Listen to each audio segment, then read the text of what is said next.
this is something we need to discuss. You know that this is an issue that's deeply important to me.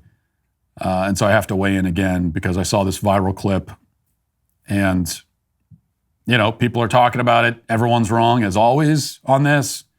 I'm not sure what the context is, but I don't think really need a lot of context. It's apparently a guy on a plane retaliating because the guy in front of him is reclining his seat. So it's a very brief video. Let's watch this first.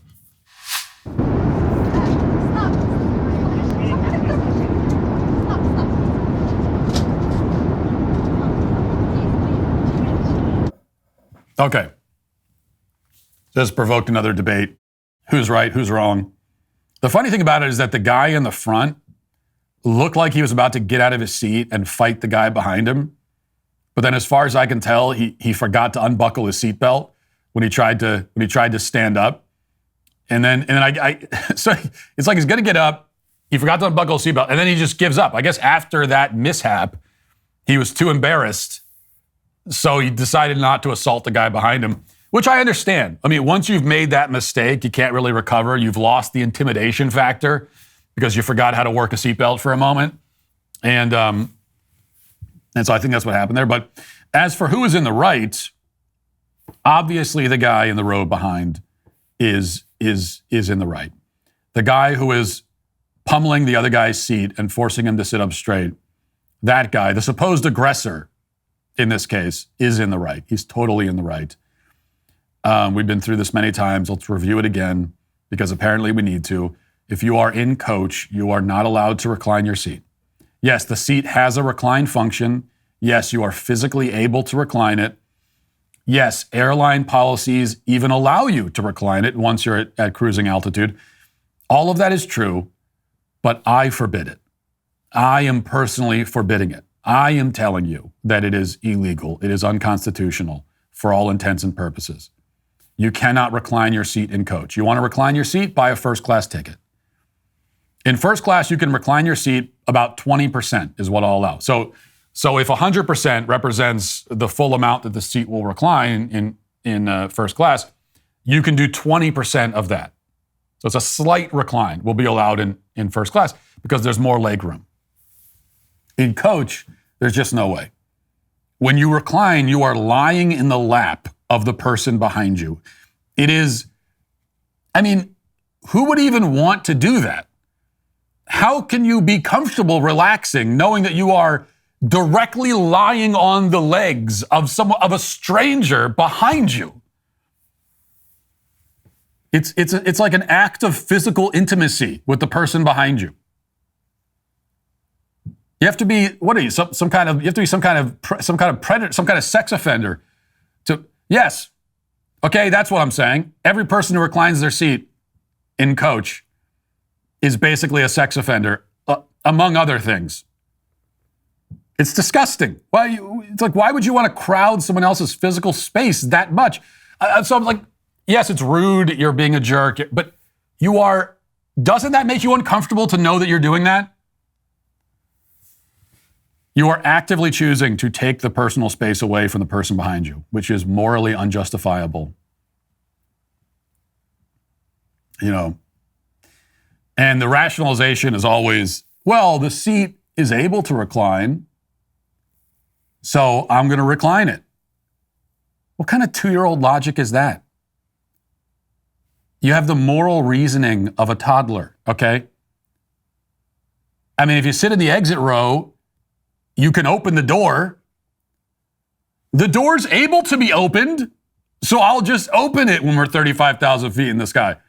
If I wasn't supposed to open it, why am I able to do it? What kind of reasoning is this? This is what people say, the seat recliners. I mean, this is not a straw man. This is their argument. They'll say, well, if I'm not supposed to do it, why am I able to do it? What? I could list a million things you're able to do that you still shouldn't do. I can even list things that you're able to do and it would be legal to do, but you still should not do. You can, when you walk through a door in a public place and there's somebody walking in behind you, You're able to swing the door shut in their face without holding it for them. You're able. The door swings shut. That's a thing the door is able to do. It's not against the law, but you still shouldn't do it. You're still a jerk if you do it. I think this is the best analogy that I've come up with for this. I can't remember if I've used it before. I probably have. But I think it's very much like